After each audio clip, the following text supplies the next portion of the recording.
While grading your nutrition journals from week 1, I noticed that there were a couple common questions that I wanted to make sure I addressed. So this video is going to take you through some tips for how you can accurately log your food on your nutrition journal week 2. All right, so if I were you, once I have this Google Doc opened, I would copy and paste anything possible that I can from here. So you want to make sure that you always include the amount that you ate, what you ate, and then in parentheses, you don't have to color code, but I strongly suggest you color code based on the categories below. So fruit would be red. That way when you go back to add it all up, you just simply look for the red and you have your total. So now the part that seems to be a little more confusing is how I got 1 cup of fruit from a banana. I didn't mash my banana up and shove it into a cup. What I did was use this hyperlink here. So if I click here, it takes me to the All About Fruit food group. And then I can scroll down to the second table and click the plus sign. Now I can look for the fruit I had, so banana. And then if I had a large banana, that's equal to 1 cup of fruit. If I had a small banana, that's equal to a half cup of fruit. So that is how I got the number that I put right here. So if you have a banana for breakfast, go ahead and just copy and paste to make your life a little easier.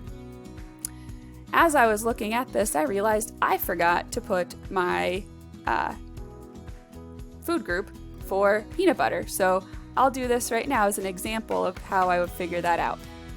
All right, so first, if I have peanut butter, I just put it right on the banana. I take a scoop with my spoon and then slowly add it to the banana as I eat it. So I used 2 scoops. That's how I got 2 tablespoons. And the spoon that I used was a large spoon. So you typically have like a smaller spoon or a large spoon size. The smaller spoons are teaspoons. The larger spoons are tablespoons. So I put 2 tablespoons because I did 2 scoops. Remember, if I tend to do heaping scoops, then I would want to add an extra scoop onto there. But now, how do I know which category peanut butter's in? Okay, so I can scroll down and look at my categories. Like, I don't think it's a fruit, don't think it's a vegetable. Let's see if it's considered a protein. So I'll click here. And if I have any question about what food is considered in that food group, I can come to the left-hand side and go to Food Gallery. Now I can scroll through and easily see which foods are located there. So right here, I've found peanut butter, so I know that it is in fact a protein. All right, so now I can go back and I want to look at my ounce equivalent. So typically the 5 food groups are either categorized by ounces or cups. So protein always goes by ounces. So now I need to figure out how I get 2 tablespoons into ounces. So let me scroll down, nuts and seeds, 1 tablespoon of peanut butter or almond butter. And then I scroll up and I see that's equal to 1 ounce. So since I had 2 tablespoons, I would have 2 ounces. And since the protein is purple, I'll just go ahead and change the color. And then I need to update my total protein. So I have 2 ounces, 3, so that's 5, 8. I have 8 ounces of protein. And then if you want to take this a step further, you don't have to, but if you want to, you can say, okay, well, what am I supposed to have in a day? And we'll talk more about this in the future, but I had 8 ounces. Now I can go to the daily protein foods table, and I'm a woman that's 30 years old, so I should be having about 5.5 ounces. So I actually had more protein than I needed to that day. All right. So now let's go to another example that some of you have questions with. So what do we do if something is not listed on this? Not listed on my plate. So if you get something out of a box, like a waffle, So let's add in, I had 2 Eggo waffles. All right, so now what do I do? Well, I have a couple options. I can go to Google and just type in buttermilk Eggo waffle nutrition label. And this is what comes up. So I can see the nutrition label here. All right. So next week, during week 3, you're going to learn about the macronutrients. This might start to get a little bit easier once you do learn about the macronutrients, because you'll be able to kind of use process of elimination for these food groups. So as soon as I see that it is primarily carbohydrates, I know that the food group that it's going to be in is either going to be fruit, veggies, or grains, typically, because very high carbohydrates tend to be fruit, veggies, or grains. Well, then I can kind of use a little bit of common sense that I know an Eggo waffle is not a fruit, I know it's not a veggie, so it's a grain. So let's go to the grain choose my plate category and see what our chart says. Bagel, biscuit, bread, pancakes, rice, tortillas. So here's where you can just get as close as possible. So I would just ask myself, like, all right, well, waffle is not on here, so I'm just gonna pick pancake because it's pretty close to the same ingredients. Remember, this doesn't need to be perfect. We're just trying to understand our behaviors. So let's see, it was buttermilk, and I had 2 small, so that would be 1 ounce. Okay, so I had, actually, I think my pancake was more like 4.5 inches, or my waffle. So I'm gonna go just 1 equals 1 ounce, and since I had 2, that would be 2 ounces. So I'll just copy and paste 2 ounces of grains. And I want to keep my color coding the same as the food groups so that at the end of the day, it's just easier for me to add up how many total grains and so on that I have. And then the last thing I wanted to highlight is, what do we do with foods that don't fall into any of the categories? Great question. So you'll notice if you go through my example, there's a few things that don't have categories. The creamer in my coffee doesn't. The Miracle Whip doesn't. The Yum Yum sauce, which is just an added, I don't know how to describe it, an added sauce that's like a sweet and it's orange. You'll notice that all of those are really like toppings or more like condiments that I'm adding to my food, and they don't fall into any of the 5 food groups. That doesn't mean that they don't impact our diet. They definitely do, because there's still, as we'll learn more about the macro and micronutrients, there still could be, there will be macronutrients and there could be micronutrients within the food, but, and they typically also have a lot of calories, but they don't fall into a food group, and that's okay. But what we're trying to do in this class is, rather than focus on calories or all the bad stuff we're eating, I want us to focus on the good stuff. I want us to try to get these numbers as close to the recommendations as possible. So each week, I'm hoping that we get a little more familiar with what the different categories are. And then also, starting this week and really into week 3, I want you to really go to each category and check out how much you need. To help us understand how much we should be eating or what the recommended daily servings are, I added a tool to our toolbox. So if you scroll down on our homepage to our toolbox, you'll find a couple tools within here that can help you with your nutrition journals. But the one that I'm specifically referring to now is this Get Your My Plate plan. This will help you understand the recommendations specifically for you. So I'm going to click Start. I'm going to put in my age, next, And then I'm going to put in how much physical activity do I do daily. No one's going to see your answers to these, so no judgment. Click whatever is accurate so that you can get the amounts that are good for you. And then once you get here, don't forget to click here. So this just tells you the calories. We don't really care about calories in this class, but once you click here, you're gonna get some really cool information. So now it opened up to specific your My Plate plan based on the questions you answered. Click on the food group buttons to learn more and get started. So here it's telling me what I should eat a day. So it's saying that based on my answers, I should have 2 cups of fruit, 3 cups of veggies, and so on. And then it even gives me examples of what 1 cup counts as. So here you can see a nice visual of which are categorized in cups or ounces. So fruits and vegetables and dairy are categorized in cups. Grains and proteins are categorized in ounces.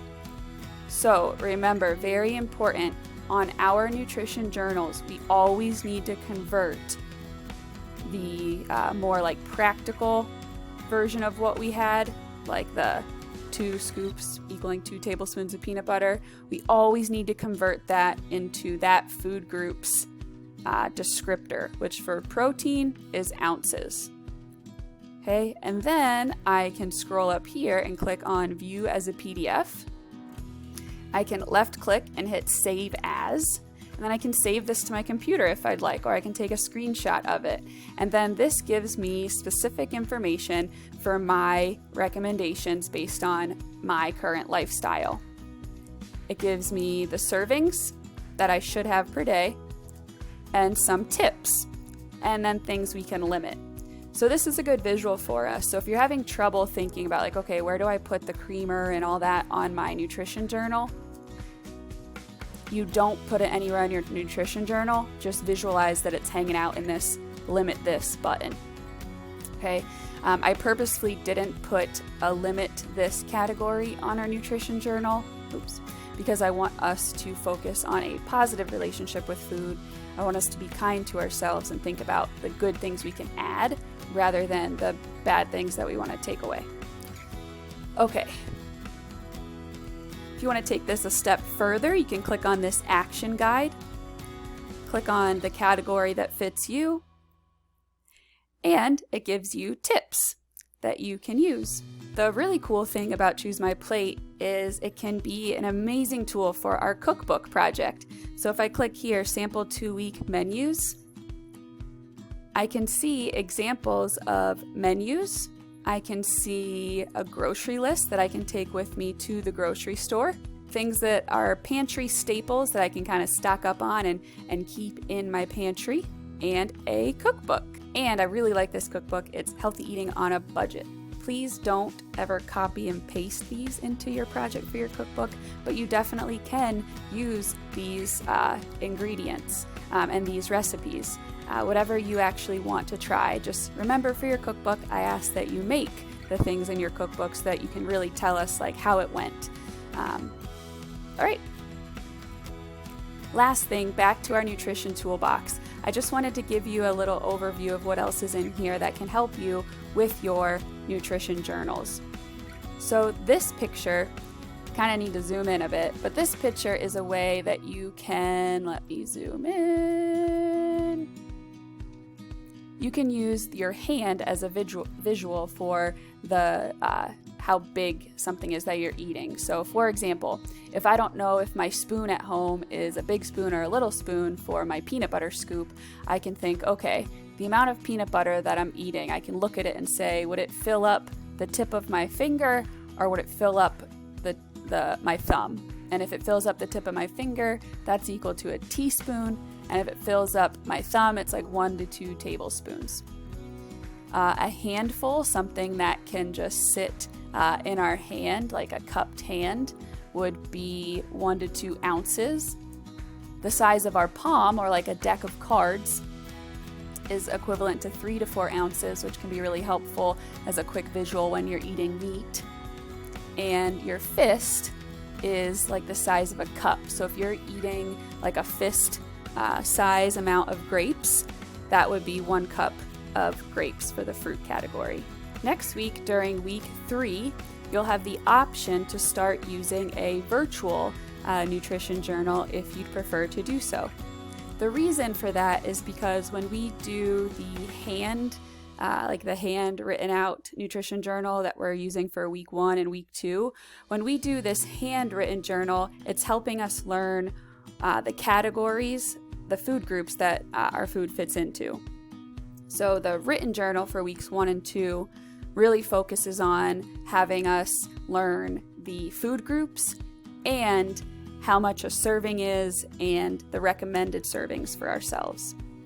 But during week 3, since we're going to be learning about the macronutrients, you have the option to either continue doing a handwritten nutrition journal for weeks 3 through 6, or you can use an app like MyFitnessPal. So once you create a free account on MyFitnessPal, you're going to click here to add food. You can also click here. There's a couple ways to get to the food section, but then essentially each day you're just going to add food. So now I can search for a banana, 1 medium, let's see if they have one large banana. Then it pops over here. If I had 2 bananas, I could just hit 2, but that's 20. But I had 1 banana. And so if I only had half of a banana, I could change this to 0.5.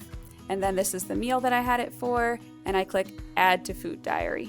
Now I can see the banana popped up here, and now it gives me the macronutrient breakdown. That's why we're talking about that, or that's why we'll use this as an option if we want during week 3. There's also a really great app that you can use on your tablet or your phone for MyFitnessPal, where you can quickly add these things on the go. And then next example, if I go to Chipotle, the cool thing about MyFitnessPal is it has a lot of restaurants already programmed in. So if I go to Chipotle, let's say I had a Chipotle Carnitas bowl. Okay, I had that for lunch. So, and let's say I just had half of it. Add to food diary. And then I always add guac at Chipotle. So let me type in Chipotle again. Scroll down, guac, add to food diary.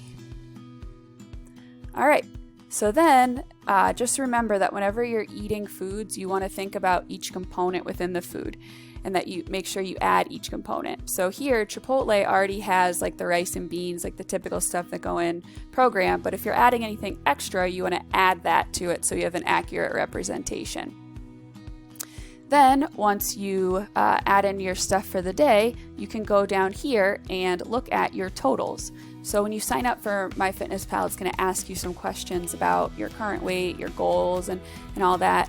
And that's how it gets you these like remaining numbers. But we'll start to pay more attention to things like sugar and the macronutrients next week.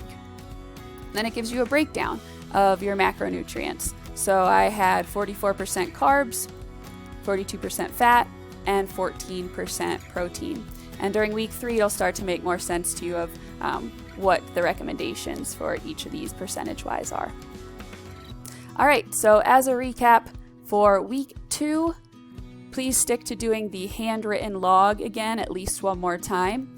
And then next week, during week 3, you'll have the option to either use the virtual using MyFitnessPal or the handwritten for week 3. If on week 3 you do choose to use the MyFitnessPal, if you're on a cell phone, you can take a screenshot and copy and paste that photo into the Google Doc. And if you're on a PC, you can use the snipping tool. I click New, and then I just drag and drop. Then I would hit Edit, Copy, and then I would paste that into my log. Okay, it's gonna be really small and that's okay. I can zoom in, so no worries about that. If you're on a Mac, I believe Shift Command 4 brings up these crosshairs that you can then drag and drop. But if you just type into Google, how do I take a screenshot using a Mac or using a Android, you can typically find that out pretty easy, but let me know if you have any questions. All right, I hope this was helpful for you for some tips moving forward for your nutrition journals during week 2. And if you have any questions, please reach out to me and ask. No question is too small. All right, have fun.